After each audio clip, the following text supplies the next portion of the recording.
itti fufna. I have a question jechuun gaafii qaba jechuudha. Mee irra deebiibe?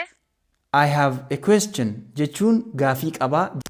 Hello, akkam jirtu nagaa fayyaa keessanii nagaadhaan barsiisaa Mubaarakiin jedhama. Guyyaa har'aa sagantaa barnoota afaan Ingiliffaa chaalenjii kenna guyyaa 90 irratti sagantaa dabalataa qabee isinii dhufee jira. Innillee barnoota afaan Ingiliffaa kana namni afaan Oromoo dubbatu irratti haasa'uudha. Barnoota afaan Ingiliffaa barachuudha jechuudha free application irraa. Inni kuni maal jedhama? Gemini jedhama. Play Store keessa seentanii tuqxanii jechuudha irratti. Okay? Wajjin ilaallaa jechuudha waan inni barsiisu afaan hanga inni barsiisu waliin ilaalla. Okay? Nafaana tura. Hello Gemini, good morning. Good morning. What can I help you with? In English. I'm Oromo speaker actually, so I want to learn English. Okay? Can you help me on that? We learn it together, but I need repetition, okay? Irra deebii barbaade. I can definitely help you with that. We can practice by translating phrases, doing repetitions, or even just having simple conversations. What would you like to start with? Maybe some basic greetings? Akam, as in, how are you? In English, you could say, how are you, or good morning. Does that sound good? Eeyyen. Akkasitti na barsiista. Jalqaba irraa ka'uu barbaada. Jalqabuma irraa ka'iitii na barsiisi. Akkuma haala kana dura baradheen jechuu. Tole, jalqaba irraa ganna. Hello kan jedhu akkam jechuudha. Mee irra deebiibe? Hello akkami jechuudha. Yes, exactly. Hello is akkam. Now let's try good morning. In Oromo, it's nagaa bultanii. Can you say good morning? Good morning. Afaan Oromootiin nagaa bultanii jechuudha. Correct. Nagaa bultanii is good morning. How about good evening? In Oromo, it's nagaa oleni. Say good evening. Good evening. Nagaa oltanii jechuudha. Afaan Oromootiin. Good evening. Nagaa oltanii. Baay'ee gaarii na barsiisuu jirta. Afaan Oromoo kee baay'ee gaariidha. Now let's try thank you. In Oromo, it's galatoma. Say thank you. Thank you. Si duuban jedhaa na duuba jedhi natti himi. Thank you jechuun galatoomaa jechuudha. Exactly. Thank you is galatoma. You're doing great. Is there another phrase you'd like to try? Or do you want to repeat these again? Itti fufi jechootuma guyyaa guyyuutti fayyadamnu itti fufi na barsiisi. Tole, itti fufna. Mee excuse me irra deebiibe? Afaan Oromootiin na dhiisi jechuudha. Excuse me jechuun dhiifamaa jechuudha afaan Oromootiin. Aye, correct. Excuse me is nadisi. Now let's try please. In Oromo, it's malo. Say please. Please jechuun afaan Oromiffaatitti maaloo jechuudha. Please. Correcti. Please is malo. Do you want to keep learning new phrases or practice the ones we've learned? Itti fufi please. Waan haaraa itti fufi na barsiisi. Tole, itti fufna. Mee where is the jedhi. Afaan Oromootiin essa jira jechuudha. Fakkeenyaaf, where is the bathroom jechuu dandeessa. Where is the bathroom? Yoo jedhee maal jechuudha? Afaan Oromootiin manni fincaanii eessa jechuudha. Mee irra deebiibe?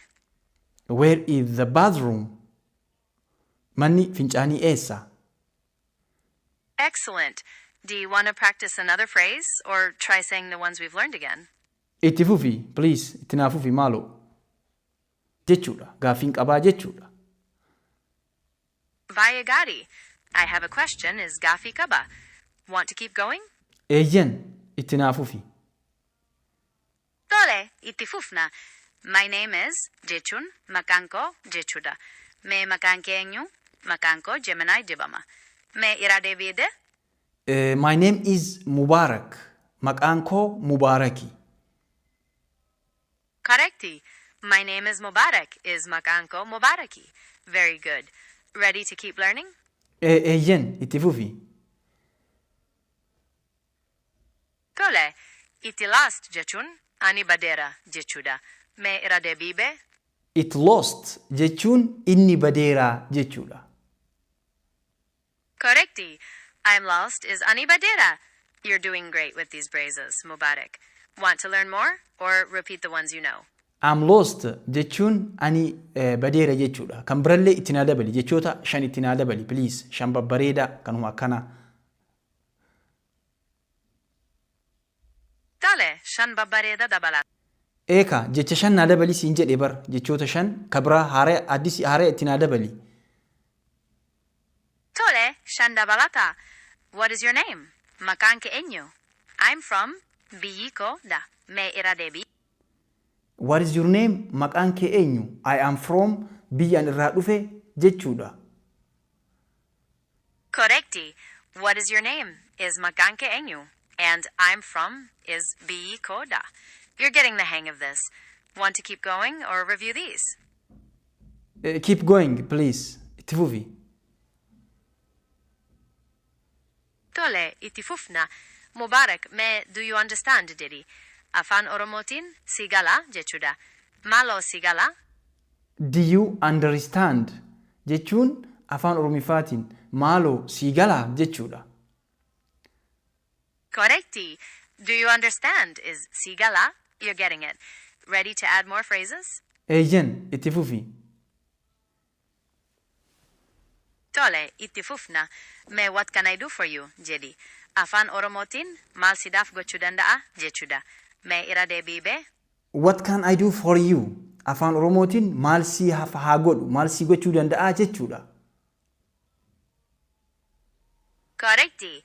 What can I do for you is maal sidaaf gochuu danda'a. You're doing great, Mubarak. Want to keep going or review these? Review these, please. Xiqqishoo irra naa deebi waan duraa. Tole, mee irra deebina. Hanga ammaatti baay'ee gaariin goote. Want to add more or practice these again? Isa kana irra deebinee yaalla. Amma kanuma dura baradhe irra deebina. Tole, mee irra deebina. Hanga ammaatti baay'ee gaariin goote. Want to add more or practice these again?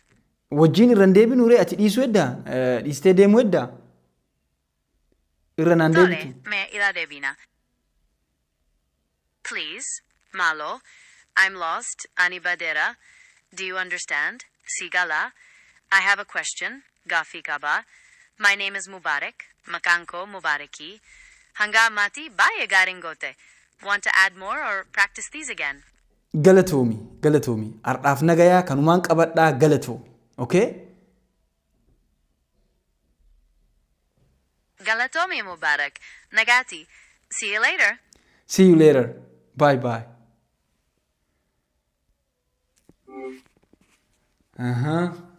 Waan sababatan haa dhabanii jedhe. Wanti sababatan hin jiru. Afaan Ingiliffaa barachuun amma okay tolee jira dubbiin barsiisaa qofa eeguun barsiisaa dhabee maallaqa dhabee jedhanii waan biraa complain gochuun hafeera. Afaan Ingiliffaa challenge guyyaa 90 kana keessatti appiiwwan kana fakkaatan kan biraas yoo jiraatan dabalataatti isinii fideen dhufa. Okay appiiwwan akkatti afaan nu barsiisan anis haala kanaan itti fufii yoo jettan appii kana wajjin isin barsiisuu dandeenya. Haalli nuti itti barannu kana fakkaataa yaada keessan kaaya akkaataan isaa kanarra bareedaadha seeran yoo onnoo jettan amma kana dura faamilaar godhe jedheetti waan deebi'eef xiqqishoo nam biraan na dhufe. Kanaafuu barnoota barachuun baay'ee murteessaadha. Karaa kanaan baay'ee iiziidha. Jalateettanii namni osoo hin beekne icciitumaan barnoota keessan fidhattanii Ingiliffa bartaniituma gabbaatan jechuu guyyaa 90 keessatti. Akkasii viidiyoo kana hiriyoota keessaniif share godhaa. Warroon ilaaltan ammoo galatoomaa jedha. Karaa TikToktiin wal agarraa. Facebookaan nis jira. YouTubein jira. YouTube sirriitti barbaachisaadha. Namoota share godhaa. Comment godhaa. Waan irraa hafu yoo jiraate dogoggora keessa yoo jiraate qajeelchaa.